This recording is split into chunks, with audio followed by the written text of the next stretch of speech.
Hey guys, welcome back to our YouTube channel Kalpana सन। So guys, आज का topic होने वाला है बहुत ही ज़्यादा इंटरेस्टिंग, क्योंकि हम पेरेंट्स की बस यही समस्या होती है, सबसे बड़ी यही चिंता रहती है कि हमारा जो बच्चा है वो पढ़ाई करते समय मस्ती कर रहा है, ठीक से पढ़ नहीं पा रहा है। मतलब ये हम पेरेंट्स की काफ़ी सारी प्रॉब्लम्स बनी रहती। तो आप में से ही कुछ एक पेरेंट्स ने मुझसे कुछ क्वेश्चंस किए, तो मैं उन सभी जो प्रॉब्लम्स हैं उनके 5 सल्यूशन हैं मेरे पास। तो आज हम बात करते हैं उन्हीं 5 सल्यूशंस के बारे में, जिसको आप फॉलो करके अपने बच्चों को जो स्टडी टाइम है उसको काफ़ी इंटरेस्टिंग बना सकती हैं, और उस स्टडी टाइम में उन बच्चों को होने वाली जो भी प्रॉब्लम्स है उनको पहले ही सॉल्व करके आप उनका जो माइंड है उसको पूरी फोकसली आप अपने बच्चों की पढ़ाई में लगा सकती हैं। सो गाइज,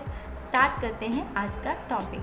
सो गाइज, आप में से कई सारे पेरेंट्स ऐसे हैं जिनके क्वेश्चन ऐसे होते हैं कि हम अपने बच्चे को स्टडी करते समय उनको फ़र्श पे बिठाएं, टेबल पे बिठाएं, या फिर उनको फ्लैट तखत पे बिठाएं। उनको स्टडी करते समय कैसे जगह पे, कैसे पोजीशन पे उसको बिठाएं। सो गाइज़, मेरा ये मानना है, क्योंकि मैं अपने बच्चों को जिस जगह पे स्टडी कराती हूँ, तो मतलब मेरा ऐसा मानना है कि अगर आप उन्हें फर्स्ट पर बिठा रहे हो तो उन्हें बहुत ज़्यादा बेंड होके पढ़ना पड़ेगा, जिससे उनकी बैक में प्रॉब्लम आ सकती है।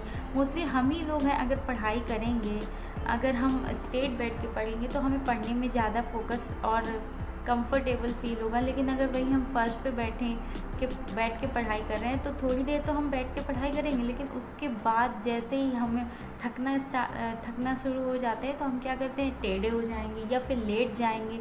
तो बच्चों के साथ भी यही होता है, जैसे ही बच्चे थक जाते हैं वो लेट के, पेट के बल या फिर टेढ़े मेढ़े होके पढ़ना स्टार्ट कर देते हैं। तो हमें ये ध्यान रखना है कि बच्चे ऐसी जगह पे पढ़ाई करें, ऐसी जगह पे अपनी रिटेन वर्क या फिर जो भी स्टडी है वो करें जो उनको कंफर्टेबल हो। तो मेरे हिसाब से आप स्टडी टेबल एक अरेंज कर लीजिए और उसी पर ही अपने बच्चे को स्टडी करने दीजिए।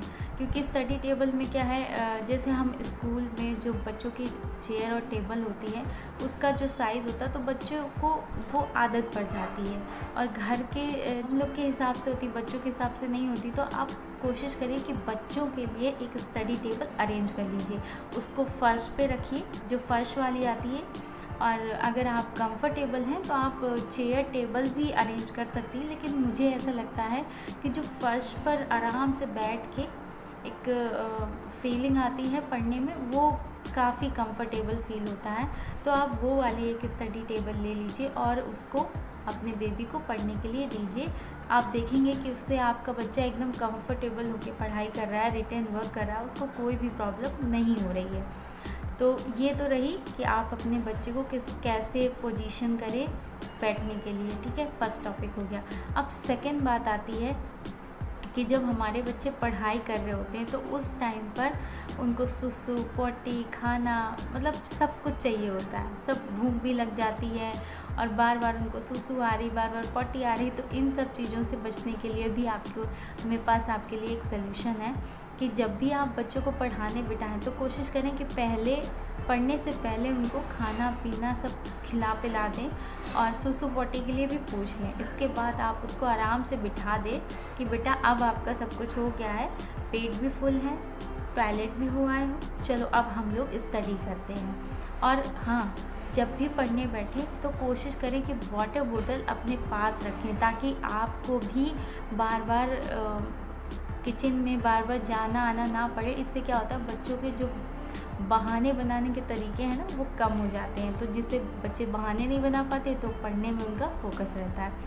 थर्ड टॉपिक है कि जब भी आप स्टडी करने बैठें तो अगर आपके 2 बच्चे हैं, 2 बेबीज़ हैं, मोस्टली कई लोगों के एक ही होता है तो उनको इतनी प्रॉब्लम नहीं होती, लेकिन मेरे साथ ऐसी प्रॉब्लम है। मेरे 2 बच्चे हैं और दोनों की एज में भी काफ़ी ज़्यादा डिफरेंस है। एक तो अभी बिल्कुल मतलब पढ़ने ही नहीं जाता, वो 1.5 साल का है, और एक वो 4+ है, तो वो स्टडी अपनी करता है। तो जब एक स्टडी करता है तो दूसरा खेलता है, तो उसको बड़ा मतलब टेंशन होती है कि अरे ये छोटा भाई तो अभी खेल रहा है, मम्मा मैं कैसे पढ़ाई करूं। फिर और एक बार करता क्या है, कि पढ़ते समय बार बार उसको परेशान करने लगता। तो तीसरी मेरी यही आपके लिए सलाह है कि अगर आपके पास 2 बच्चे हैं तो कोशिश करिए कि दोनों को आप अरेंज कर दीजिए टेबल और उनके बीच में बैठिए, ताकि एक दूसरे को वो परेशान ना करे। और छोटे वाले को आप जैसे टॉय वाले जो पढ़ने के जो माइंड गेम होते हैं,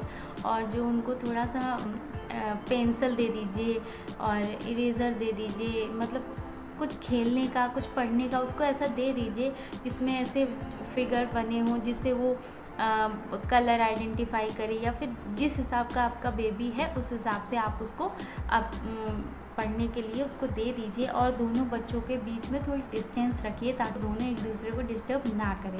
इस तरीके से होगा ये कि दोनों बच्चे अपने अपने काम में बिज़ी हो जाएंगे, वो एक दूसरे को परेशान भी नहीं करेंगे। और तो ये रहा थर्ड टॉपिक। अभी बात ये है कि जब भी आप बच्चे को पढ़ने बिठाते हैं तो देखते होंगे कई बार ऐसा होता है बच्चों के साथ कि जैसे ही उन्होंने अपनी कॉपी में लिखना स्टार्ट किया, उनकी पेंसिल की नोक टूट गई। मम्मा शार्पनर चाहिए, मम्मा गलत हो गया, इरेज़र चाहिए। तो ये सब चीज़ें ना हो, इसके लिए आप कोशिश करें कि आप अपने पास शार्पनर, इरेज़र अपने पास रखें, अपनी कस्टडी में रखें, बच्चों को ना दें। क्योंकि कई बार ऐसा होता है कि बच्चे ले के रख लेते हैं अपने पास और उसी में खेलने में लग जाते हैं। मेरा बच्चा तो 4+ ईयर का है, तो इतना ज़्यादा परेशान नहीं करता, लेकिन हाँ कभी कभी तो भाई साहब वो भी इन्हीं सब चीज़ों में, क्योंकि स्कूल से वो जैसे ही आते सीख के कि वो पेंसिल छीले जा रहे, टूट रही आगे से, उसकी नोक निकाल के फेंक रहे, फिर छील रहे हैं। तो ये सभी बच्चों के साथ है, कोई बड़ी बात नहीं है। और तो मेरा बेबी कभी कभी तो ऐसी शरारत नहीं करता, लेकिन हाँ दिमाग अगर ज़रा सा घूम जाए तो ऐसी शरारत करने में उसको टाइम भी नहीं लगता। तो मैं कोशिश ये करती हूँ शार्पनर, इरेज़र जो भी कुछ है जिससे बच्चे डिस्ट्रैक्ट हो सकते हैं उसको अपने पास रखिए, अपनी कस्टडी में रखिए। बच्चों को बिल्कुल भी मत दीजिए कि जिससे कि वो पढ़ते समय खेलने लगे या उनका माइंड डाइवर्ट हो जाए। तो ये सारी चीज़ें अपने पास रखिए। अब 5th जो लास्ट बात है वो ये है, और बहुत ही ज़्यादा इम्पॉर्टेंट है, कि अगर आपका एक बेबी पढ़ाई कर रहा हो और एक बेबी पढ़ नहीं रहा है या फिर कुछ भी कर रहा है, छोटा है कुछ, या उसका होमवर्क हो गया है, तो आप उसके सामने, जो आपका बेबी पढ़ाई कर रहा है उसके सामने उसको ये बिल्कुल भी नहीं अलाउ कर सकते कि बच्चा आप जाओ, आपका होमवर्क हो गया, आप खेलो।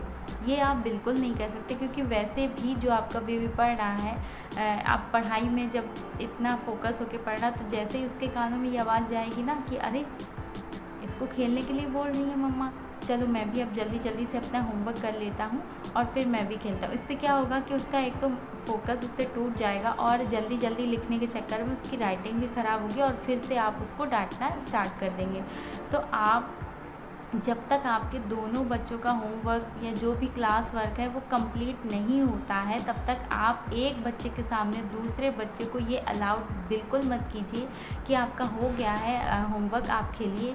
अगर दूसरे का हो भी गया तो आप उसको कुछ भी कलरिंग दे दीजिए, या फिर आप उसको स्टडी करने को दे दीजिए, रिवीज़न करने को दे दीजिए, या कुछ भी आप उसको ऐसा खेलने के लिए जो मतलब कि रिटेन में ही वो पढ़ने वाला हो, ऐसा दीजिए। ऐसा नहीं कि आपने कोई गेम उठाया और आपका एक बेबी पढ़ रहा है, एक गेम खेल रहा है, ऐसा भी बिल्कुल भी नहीं होना चाहिए। तो ये 5th और सबसे ज़्यादा इम्पॉर्टेंट है कि जब तक आपका बच्चा एक स्टडी करे, दूसरे को भी आप पास में बिठा के स्टडी ही करवाएं, उसको खेलने के लिए बिल्कुल अलाउड न कीजिए। तो बस ये थे आज की कुछ इम्पॉर्टेंट बातें जिससे कि आप अपने बच्चे को फोकस करा सकती हैं, उसको स्टडी करने में और ज़्यादा हेल्प हो सकती है। सो गाइज़, अगर आपको मेरा ये टॉपिक पसंद आया हो तो प्लीज़ मेरे चैनल को लाइक कीजिए, शेयर कीजिए, सब्सक्राइब कीजिए, बेल आइकन को प्रेस करना बिल्कुल भी मत भूलिए, क्योंकि जब आप बेल आइकन प्रेस करते हैं तो हमारे जो नए वीडियो का नोटिफिकेशन है वो सबसे पहले आपको मिल जाता है। Thank you for watching.